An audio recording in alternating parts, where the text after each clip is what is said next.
নমস্কার বন্ধুরা, আজকে আমি তোমাদের সাথে শেয়ার করব তিলের নাড়ু রেসিপি। আর এই তিলের নাড়ু রেসিপিটা কিন্তু আমরা প্রত্যেক পুজোতেই ঠাকুরকে নিবেদন করে থাকি। আর এই রেসিপিটার সঠিক মাপ সহ কোন সময় কোন উপকরণ দিলে রেসিপিটা আরেকটু টেস্টি হবে সেটাই আজ তোমাদের সঙ্গে শেয়ার করব। তো হ্যালো এভরিওয়ান, কেমন আছো তোমরা সবাই? আশা করি তোমরা সকলেই খুব ভালো আছো and welcome to my channel. তো রেসিপিটা যদি তোমাদের ভালো লেগে থাকে তাহলে একটা লাইক অ্যান্ড শেয়ার করে রাখবে। আর আমার চ্যানেলে নতুন এসে থাকলে চ্যানেলটিকে সাবস্ক্রাইব করে নেবে। তাহলে দেখে নেওয়া যাক আজকে আমার রেসিপি তিলের নাড়ু। তো রেসিপিটা বানানোর জন্য এখানে আমি 200 গ্রাম সাদা তিল নিয়ে নিয়েছি। এবার এই তিলটাকে আমি খুব ভালো করে একটু বেছে পরিষ্কার করে নেব। তো তিলগুলো কিন্তু আমি খুব ভালো করে পরিষ্কার করে নিয়েছি। এবার আমি তিলগুলোকে একটু ড্রাই রোস্ট করে নেব। সেই জন্য ওভেনে একটা কড়াই বসিয়ে দিয়েছি। এবার আমি তিলগুলো দিয়ে দিয়েছি কড়াইতে। গ্যাসটাকে এবার সিম করে আমি অনবরত তিলটাকে নাড়তে নাড়তে ড্রাই রোস্ট করে নেব।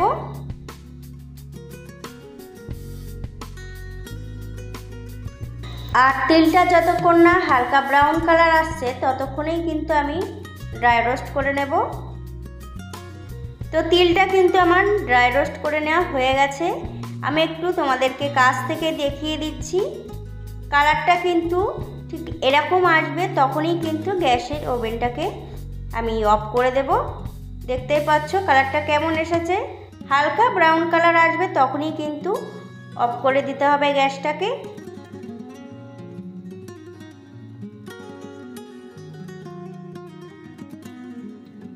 এবার তিলগুলো যাতে খুব তাড়াতাড়ি ঠান্ডা হয়ে যায় সেজন্য আমি একটা প্লেটে ঢেলে নেব তিলগুলো। তারপরে ফ্যানের হাওয়ায় আমি রেখে দেব তিলগুলোকে, যাতে খুব তাড়াতাড়ি তিলগুলো ঠান্ডা হয়ে যায়। তো দেখতে পাচ্ছ কালারটা কত সুন্দর এসেছে। এবার আমি কড়াইতে হাফ কাপ মতন জল দিয়ে দিয়েছি। তারপরে আমি এর মধ্যে দিয়ে দেব 250 গ্রাম আখের গুড়। যেহেতু আমি 200 গ্রাম সাদা তেল নিয়ে নিয়েছি সেই জন্য আমি 250 গ্রাম গুড় নিয়ে নেব। তো গুড়টা আমি এবার এই জলের মধ্যে দিয়ে দেব। তারপরে হাই আছে গুড়টাকে খুব ভালো করে জাল করে নেব। আর তোমরা চাইলে এই সময় কিন্তু একটু এলাচ গুঁড়ো তোমরা দিয়ে দিতে পারো। তো আমি আর এলাচ গুঁড়ো দিলাম না। তো যতক্ষণ না গুড়টা খুব ভালো করে ফুটে আসছে ততক্ষণ কিন্তু আমি হাই আঁচেই গুড়টাকে জাল করে নেব। হাই আছে আমি কিন্তু গুড়টাকে প্রায় 5 থেকে 6 মিনিট জাল করে নিয়েছি। আর জাল করতে করতে যখন গুড়টা এরকম শুকিয়ে আসবে তখন কিন্তু অনবরত নাড়তে হবে, যাতে গুড়টা তলায় লেগে না যায়। সেই জন্য কিন্তু অনবরত নেড়ে নিতে হবে। আর এই সময় কিন্তু গুড়ের পাকটা একটু দেখে নিতে হবে। সেই জন্য কি করতে হবে, একটা বাটিতে জল নেবে। জল নিয়ে একটু গুড় জলের মধ্যে দিয়ে দিতে হবে। যদি গুড়টা শক্ত হয়ে উঠে আসে তাহলে বুঝে নিতে হবে গুড়ের পাকটা কিন্তু একদম রেডি হয়ে গেছে। এবার কিন্তু তিলগুলোকে দিয়ে দিতে হবে। আর তিলগুলো দেওয়ার পর আবারও কিন্তু লো ফ্লেমে তিলটা গুড়ের সঙ্গে খুব ভালো করে জাল করে নিতে হবে। আমি প্রায় 1 থেকে 2 মিনিট মতন তিলটাকে গুড়ের সঙ্গে মিশিয়ে নিয়েছি। আর এই তিলটা কিন্তু গরম গরম থাকতেই নাড়ুগুলো বানিয়ে নিতে হবে।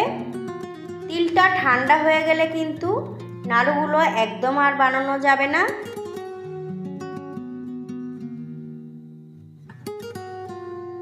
আর যেই প্লেটে তিলটা আমি ঢালবো সেই প্লেটেও একটু ঘি মাখিয়ে নেব।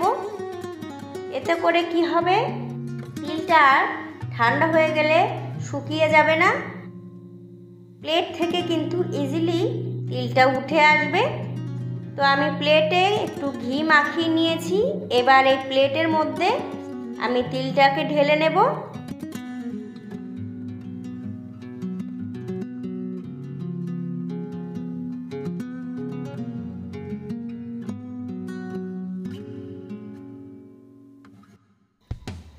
নাড়ুগুলো বানানোর জন্য কিন্তু একদম তিলটা রেডি হয়ে গেছে।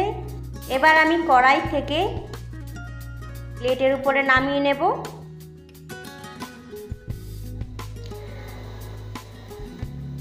আর এই নাড়ুগুলো বানানোর সময় হাতের কাছে কিন্তু একটু জল রাখবে, যেহেতু নাড়ুগুলো একদম গরম গরম বানাতে হবে, সেই জন্য কিন্তু হাতের তালুতে একটু ছ্যাঁকা লেগে যেতে পারে।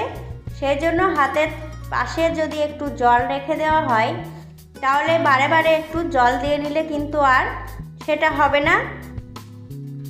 আর হাতের তালুতেও কিন্তু একটু ঘি মাখিয়ে নিতে হবে, তাহলে আর হাতে জড়িয়ে যাবে না। আমিও কিন্তু হাতের তালুতে একটু ঘি মাখিয়ে নিয়েছি। এবার এখান থেকে ছোট ছোট লেচি কেটে নাড়ুগুলো বানিয়ে নেব। আর নাড়ু বানানো তো খুবই সহজ। অল্প একটু ডো নিয়ে হাতের তালুতে গোল গোল করে ঘুরিয়ে নিলেই কিন্তু নাড়ু তৈরি হয়ে যাবে। তো একটা নাড়ু কিন্তু আমি তৈরি করে নিয়েছি। এইভাবে আমি প্রত্যেকটা নাড়ুই তৈরি করে নেব।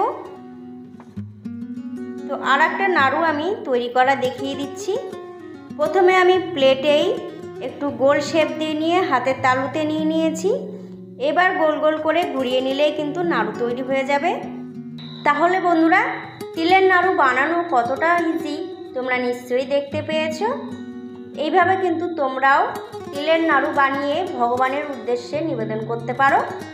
আর এখন সামনেই তো কালী পুজো আসছে, এই কালী পুজোতেও কিন্তু তোমরা ট্রাই করতে পারো। তো খুব সাধারণভাবে আমি এই রেসিপিটা তোমাদের সাথে শেয়ার করেছি। ভালো লাগলে একটা লাইক করে দেবে। আর রেসিপিটা তোমাদের কেমন লেগেছে অবশ্যই কিন্তু আমাকে কমেন্টে জানাতে ভুলবে না। তাহলে আজকের মতন এই পর্যন্ত, দেখা হচ্ছে অন্য কোনো রেসিপি নিয়ে। ততক্ষণে সবাই ভালো থাকবে, সুস্থ থাকবে। নমস্কার।